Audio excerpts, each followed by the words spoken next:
Endobeso. Kugenda mu mukaaga tonzisiro tifama ekintu buli ky'omuziki. Endobeso. Mbere ginta musinyangu na musibu wangu kati olwakati lugera gisaayisa mu bwangu najja kunyongera ku ddoboozi engeri gy'ozze wano live obulamu busibu wangu butya? Ndi mukyala, ndi single mother. Nina omwana omu.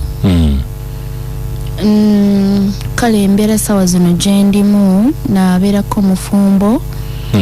Ne mala ne twawukana n'omwami. Bwe twayawukana embeera kale sawa zino gye ndimu si nnungi. Sina mulimu. Anyway kale nkoze mingi okubeezaawo obulamu. Nkozeko ku saiti, ngenzeko ko mu kibuga, mba n'abatambuza ku soda mu paaka. Kale okubeezaawo omwana wange nange okubawo ng'omuntu. Taata omwana gyali? Taata omwana gyali. Takuwa obuyambi? Taata omwana obuyambi bwe nga omanyi nti omuntu nga mweyawukana wakwegayirira nnyo. Wabayagadde asobola kuwa wabayagadde. Takusaba kya Mikayiri? Nedda. Badde ayinza okuba ntusooke tugirewo tubeere ku fembi kubanga era naye ndooza kiyinza okuba nga kyaliwo okwo naye okusinziira ku nze omuntu nenge gye twayawukanamu n'enkigaana. wayiseewo bbanga ki nga mwawukanye?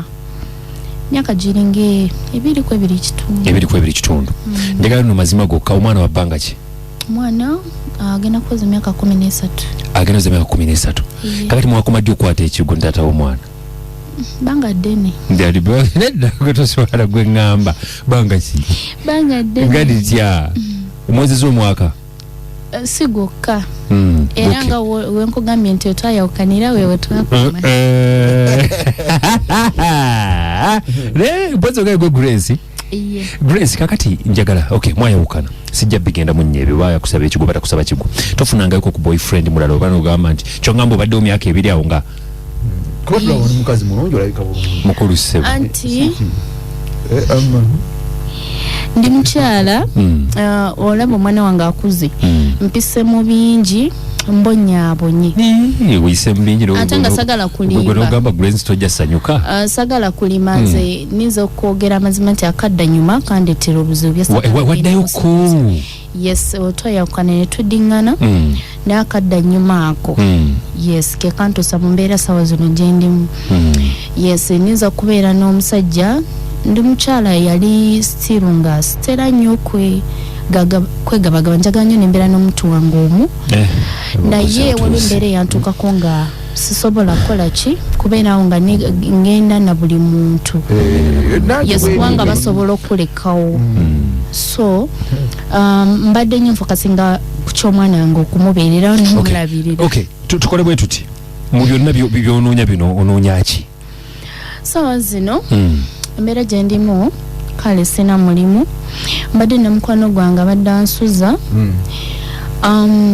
Kale yali ebyenyumba sente z'ennyumba zaali zagaana ennyumba n'engivaamu nenfuna mukwano gwange ansuza naye netuteesa nti omwana wange wanaba awumudde njagenda mu kyalo. Kati njagenda mu kyalo. Gwe n'omwana wo? Eye. Mubadde mubeera wa mukwano gwammwe era nga n'omwana wo nga waasula? Eye. Asoma piki omwana? Omwana ali MP6. Ali MP6. Kakati yawumudde oli akujjukiza agamba wayi twateesa. Eye. Ayagaludde mu kyalo. Kale twogera kuva mabega nange mbadde nkimanyi. Kubanga kati naye alina abantu be oluusi babeera nabo kati ng'ennyumba for sure. Bajja ne bamukyalirako. Enfunda. Ne guseka. Abantu be ne bajja ne bamulabako. Yes. Ate nga naye alinawo ku baana. Nyumba yabisinga bimeka? Nyumba eri singo. Yes. Ya singo. Nsobola okukimanya. Kakati oyagala kuvaayo kati onoonya mulimu newakubeera? Ninoonya mulimu newakubeera. Yagala wakubeera. Anyway kale netwateeseza nti nsobola okudda mu kyalo n'amazima saawa zino wendi mbadde mbaawo nga kunoonya kyakulya sina mulimu gumpaka ssente nti nsobola opangisa ennyumba n'okubeezaawo obulamu nemba like ng'omuntu yenna eyeyagala. Naye Sina na transport nziza mu kyalo. Ewammwe. Saawa zino yes. Ewammwe ku bintu ettoolo. Oliwo ettoolo. Yes, sina sente zakonza mu kyalo naye ndi mukyala mwiribi. Bwe nfunyawo okusula saawa zino kyekizibu kyena kubanga ndowooza obutasukka lwakusatu. Yes, nina okuba nga nfunyewo nsobola okubeera. Singa ofuna omusajja ng'ayagala kuwasa ogenda n'akuwasa. Kati omwami ne wemba mufunye tagenda kunzija lwakusatu antwalirewo. Sajja gye bali ng'alina amaanyi geaga nti owaayi sigenda kukola birala sigenda kukola ki sigenda kwemu naye kansooke nkufunire w'obeera. Ekyo kale siganye ebyaddala mbaddewo nga sirina muntu waliwo okubanga omuntu ogenda mufuna maybe mweyambisa mu mbeera gy'olimu naye nze ima njagala omuntu gwe njagala ku mutima naye nsobola okukola nsobola okuyiriba nembeezaawo obulamu naye sina wensula ate sina kati saawa eno noonya mulimu nawakusula onoonya omuntu akuwa mulimu gwa kukola. Kyendabye kiri kimu weetaaga mulimu gwa kukola. Kabogoza omukyalo ono wetuwaayo ennamba ye tebamutawaanya nnyo. Badde ngamba oba lwaki abamwagala ng'oli ayagala omumukozesa tajja wano ku beat. Waliwo omuntu ayinza okwagala okukozesa omukyalo naye ng'ate ali wala. Kati ffe tusabe busabi bantu bambi ng'okimanyi bambi mulemu ottawaanya omukazi ono ku ssimu ye mbeegayiridde agavubuka muli eyo agasajja muli eyo gasedduvutto ayagala mulimu nawaakubeera muleke kwesa mbeera gy'alimu. Tusomere ennamba y'essimu. Namba yange eri 0709 36 21 58 Jiddemu 58 eri 0709 36 21 58 Kabogoza tusome mu Luganda. eri enamba eri 0709 36 21 58 then MTN eri 0776 0776 38 36 33 33 95 95 ye Kamuli Grace. Kale manyo gakutte wadde oteesa otya tewali.